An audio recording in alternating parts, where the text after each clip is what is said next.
This is Christine Anderson at Xavier University on April 3rd, 2023. And I'm here with Michael E. Maloney, who is one of the founders of research on urban Appalachians, a field that grew up in Cincinnati. And so I'm real happy to have him here. Michael, the last time we talked, we were talking about the L&N Railroad and its premier passenger liner, the Pan American, and the fact that the Delmore brothers at King Records recorded a song called Pan American Boogie.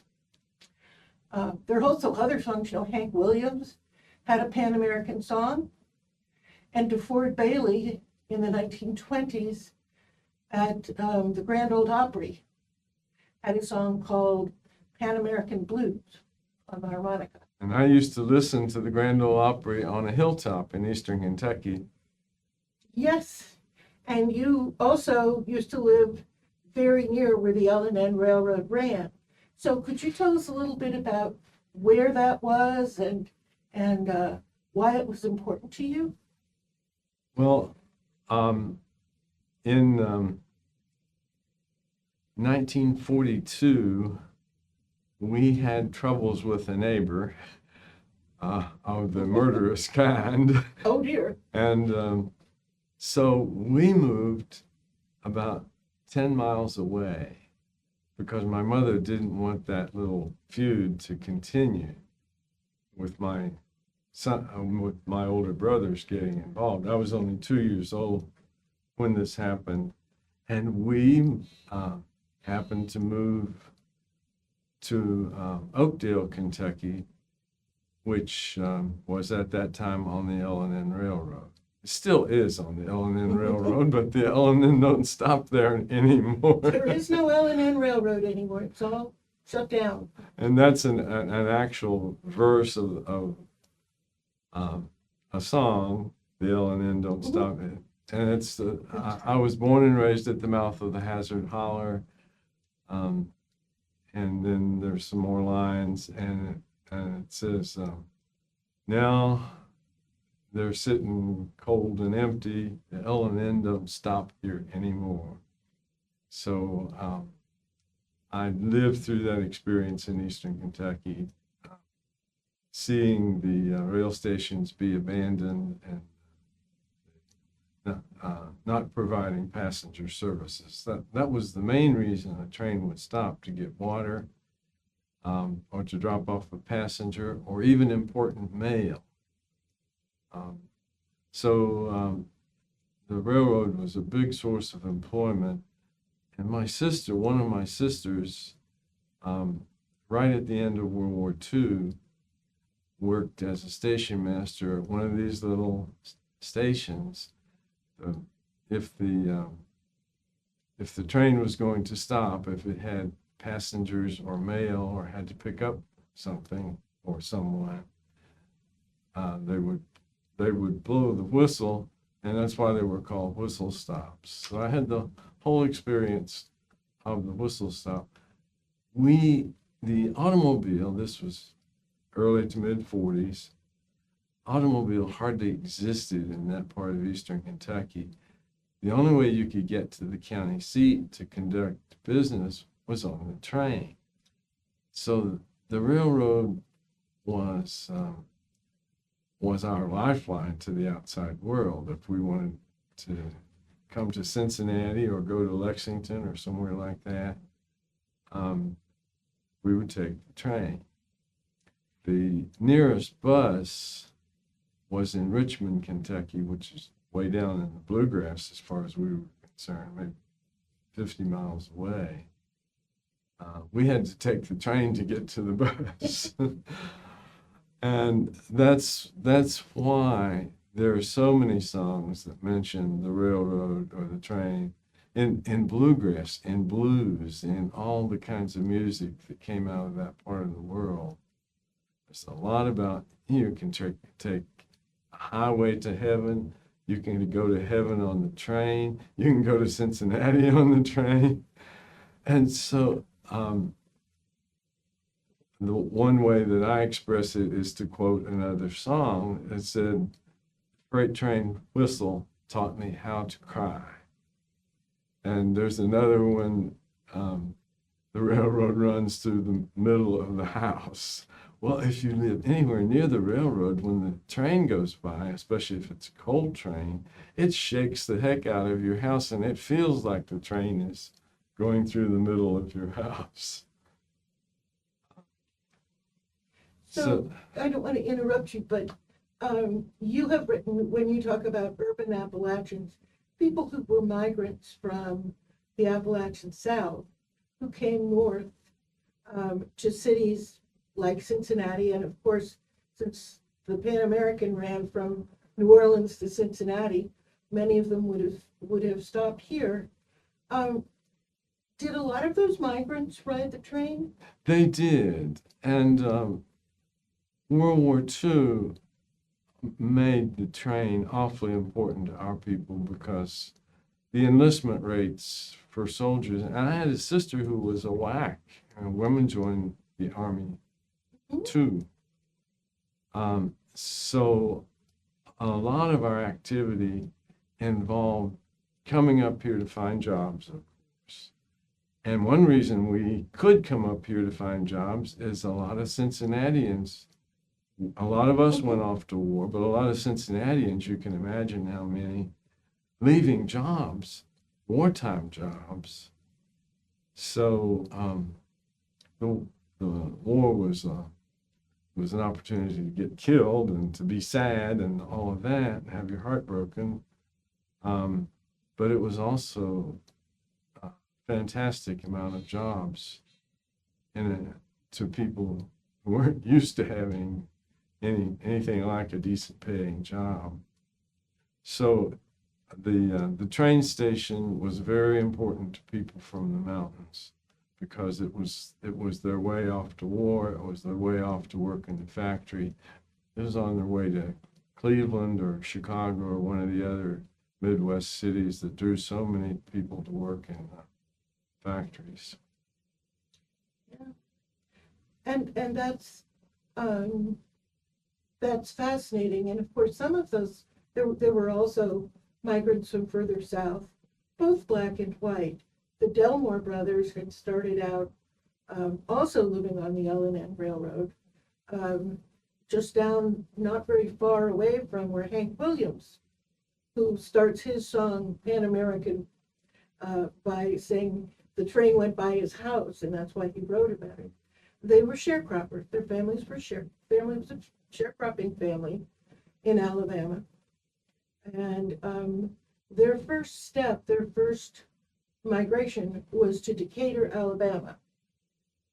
And Alton Delmore, in his autobiography, talks about how very sad and lonely he found that migration experience. Now, in Hillbilly, or in Pan American Boogie, you would never know that. I mean, sounds terrific, sounds great. You can dance to it, but there was another side, I think, for some folks like the Delmores. Yeah, the railroad, to this day, for people my age, just the sight of the railroad or a picture of the railroad means leaving, going away, or it means your relatives leaving and leaving you. You know, when my older brothers and sisters left, that was a loss. But it was a loss to the community as well. That was the loss of a member of the church. That was a loss of a school teacher who wanted to make a higher salary in Ohio. Or someone walking down the railroad. I have a picture at home, and it's on the cover of one of our books, of a young man walking the other way, leaving the mining camp. So a word that goes with railroad or the train is lonesome, and the railroad whistle that, and one song, I can hear the whistle blow 100 miles. That's describing loneliness, loss. It's also describing something very real, and that's the sound of the railroad reverberating back and forth across the hollow. The train always runs along the creek or the river down the hollow, and when they blow that whistle, it sounds like it's 100 miles away when you hear it coming, because it's reverberating back and forth in a very long hollow or holler.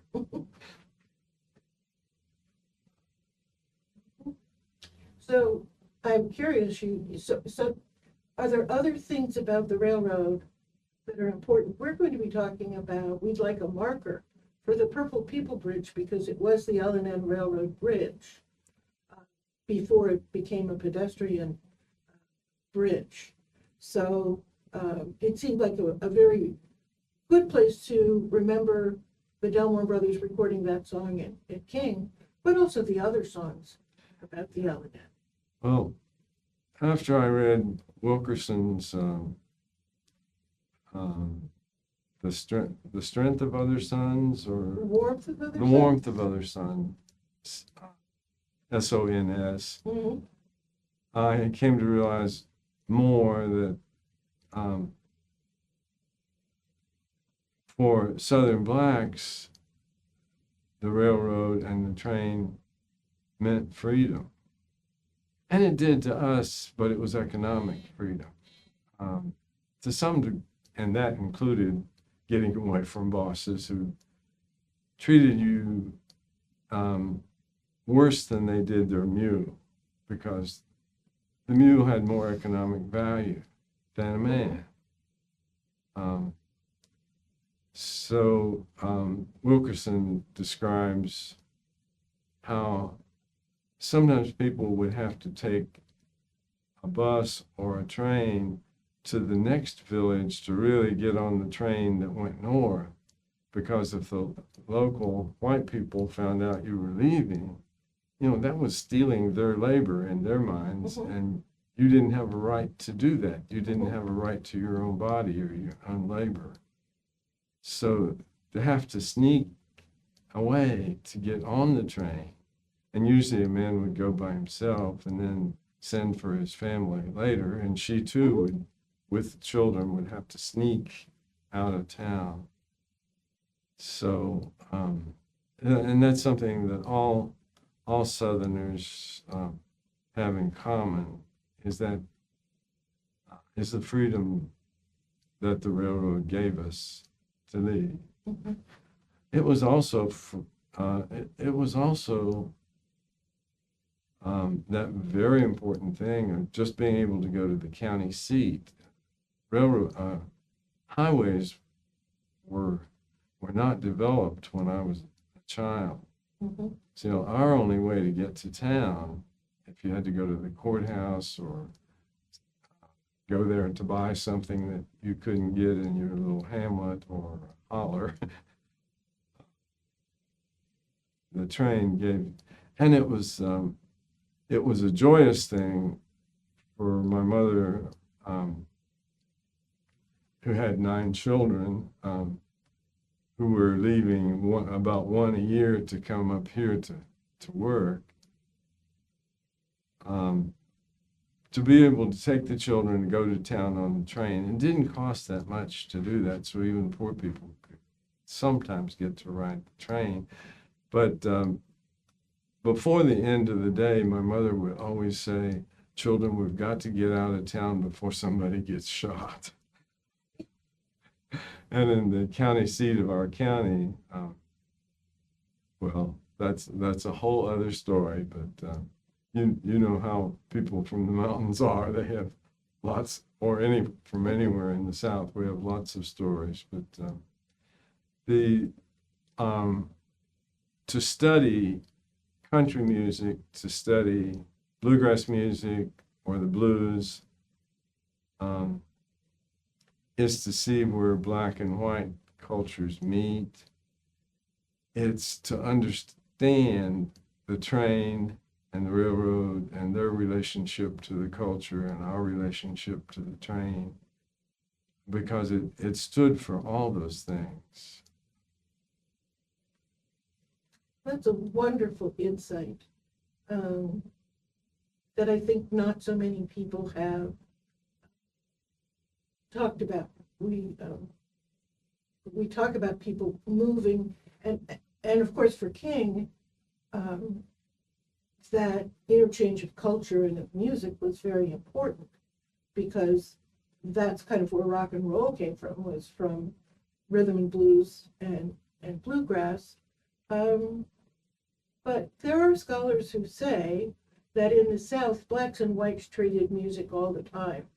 So if you go to the Stax Museum in Memphis, there's a picture of two black men, blues singers, who said the only radio station they could hear was where the Grand Ole Opry was, and they waited for Saturday night, and then they would jimmy up their electric so that they could get the Grand Ole Opry. They loved the Grand Ole Opry. So that people were trading music before they came here, but now had a chance maybe to do even more of that. Yeah, I think I made up this theory myself. I decided at some point that both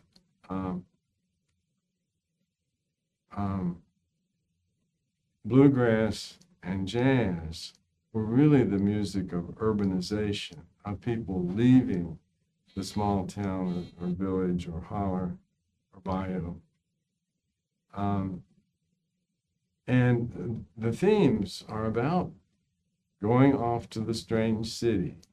I'm not getting along with the sheriff in the strange town, living in an unfamiliar world, leaving your sweetheart behind and missing your mama and your sweetheart. A lot of songs about mother and sweet in both those genres.